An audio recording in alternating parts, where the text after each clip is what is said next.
I'm Luke Haliburton from LMU Munich, and I'm excited to present our paper titled A Longitudinal in the Wild Investigation of Design Frictions to Prevent Smartphone Overuse on behalf of my lovely colleagues. Smartphones are ubiquitous in daily life, and while they provide many benefits, excessive smartphone use decreases sleep quality and activity while increasing anxiety and loneliness. And in response, users are increasingly aiming to regain control of their smartphone use. Past work in HCI and in industry has seen the development of numerous approaches to tackle smartphone overuse. For example, My Time and Goalkeeper used goal-setting strategies. Lings and Cullies used intentions and reminders. And MindPhone and OneSec used design frictions to interrupt the user. We see multiple other strategies being used in industry as well. And while we have many proposed solutions, there's a lack of long-term studies in this area. Past work has identified long-term evaluations as rare but necessary in HCI, and has called for more truly in the wild investigations to understand how technology impacts users in the real world.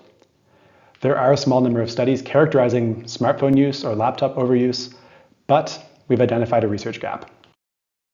That gap is that there's a need for long-term, truly in the wild evaluations of smartphone overuse interventions.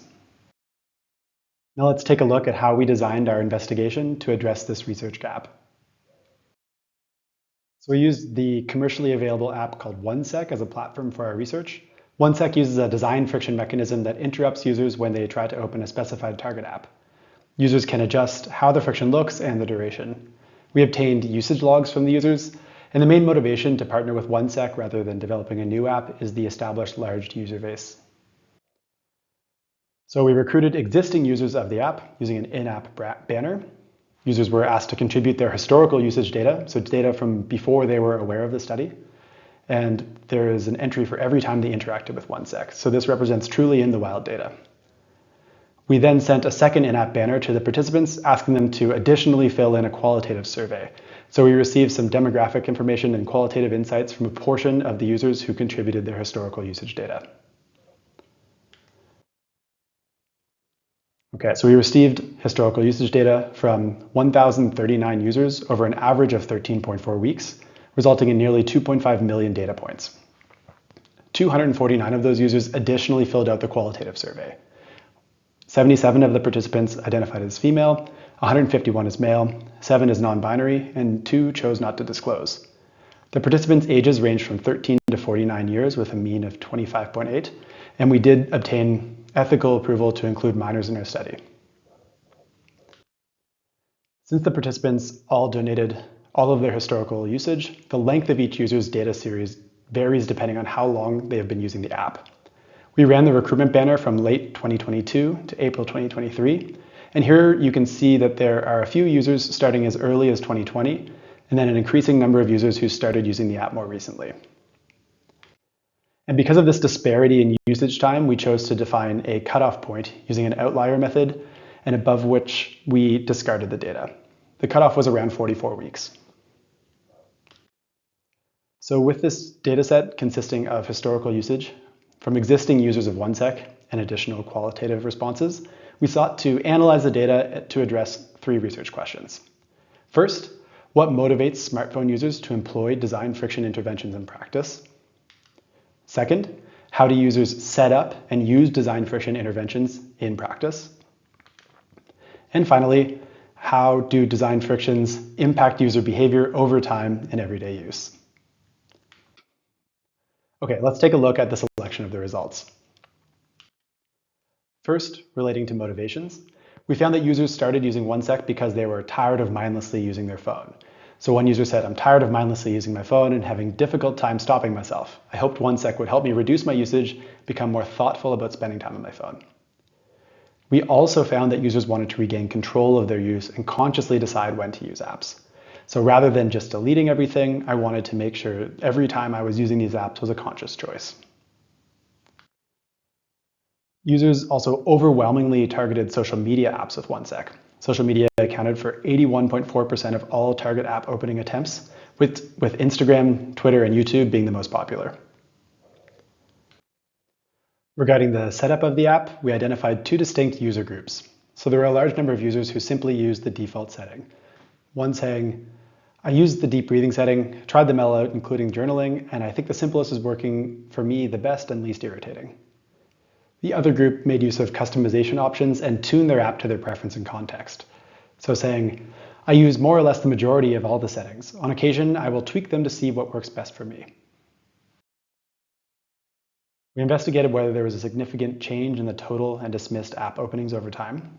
Man-Kendall trend testing revealed significant negative trends for both. However, we can see that there's a steep decrease in the beginning followed by a flattening out. So we fit exponential functions to the data and tested them against linear regressions. The exponentials describe significantly more variance in the data. So what this means is that there's a sharp decrease in use in the first few weeks, which is then sustained over time. For the dismissals, this actually means that over time, users continue to the target app more often. So a larger percentage of the time when they get interrupted by 1 sec, they actually continue over time. And these trends were also evident in the qualitative data. So users noted that they open apps more mindfully over time, usually continue because it was an intentional choice to open compared to their mindless use at the beginning. So in the beginning, I was not continuing to the apps often because I had been clicking on them mindlessly. Now I usually continue to the app, but it's because when I click on it, I tend to have an objective. Users also mentioned that they notice things outside of their phone more and are embracing boredom rather than filling their time with mindless scrolling. So the app has definitely made me appreciate how productive boredom can be. Instead of just going on my phone, I can use it to do creative or important things. And then we aim to further identify usage patterns beyond overall trends. So we looked at gaps in usage, and we can see that most gaps are quite short. There's a peak around 500 minutes that we speculate likely corresponds to sleeping. And interestingly, we noticed that there is a notable portion of users that have large gaps between usage sessions. So we suspected that they may have been disabling the app for short periods as a break. To define a break and differentiate it from a normal gap in usage, we used an outlier method. So a break is defined as any usage gap that is greater than 2 standard deviations above the mean usage gap. And based on this definition, a break is approximately 2 days long, and 280 users have at least 1 break with a total of 970 breaks. We're curious if there's any patterns of use before and after a break. And the first graph shows average usage after installing the app for the first time. We see a sharp decrease and then a 24-hour cycle. Leading up to a break, we then see a sharp increase in use. And then after returning from a break, we see the same pattern as before use. So a sharp recovery starting from high usage, then lowering down and stabilizing with a 24-hour cycle. And we investigated whether the day of the week maybe played a role in when users take breaks, and found that they tend to start breaks on Fridays and return on Sundays, indicating that breaks often coincide with weekends. And these break patterns were also apparent in the qualitative feedback. So users noticed that they would shut off the app during holidays or personal time. I would switch 1 sec off, sometimes if I'm on holiday and I know I want to post on social media a lot, but as soon as I notice I'm spending a few hours watching Reels, I notice now and I actively go back to 1 sec to switch it back on. They also sometimes adjusted the app when they had downtime and wanted to bypass it. So I find myself changing my blocking schedule if I'm free or bored. Okay, with these results in mind, let's move to the discussion. With our analysis, we aim to address 3 research questions. First, relating to motivations for use, we found that users were motivated to reduce mindless usage and regain control, which is consistent with findings in related work. We also found that users overwhelmingly target social media, indicating that overuse interventions should primarily target social media rather than overall phone use. Relating to setup and use in practice, we found 2 distinct groups. Some use the default settings, while others invest time into customization. This mix of users is also consistent with past work and motivates the need to characterize users and understand their customization needs. It's important to balance ease of use, control, and effectiveness in this case. And finally, we found the intervention was effective in reducing use and maintaining this reduction over long term.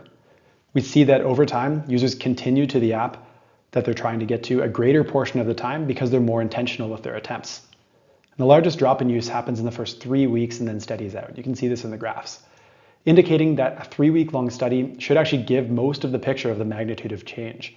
And many studies in this field last for 2 to 4 weeks, so the status quo is actually fairly reasonable. And we also found that users take spontaneous breaks from the intervention, especially on weekends.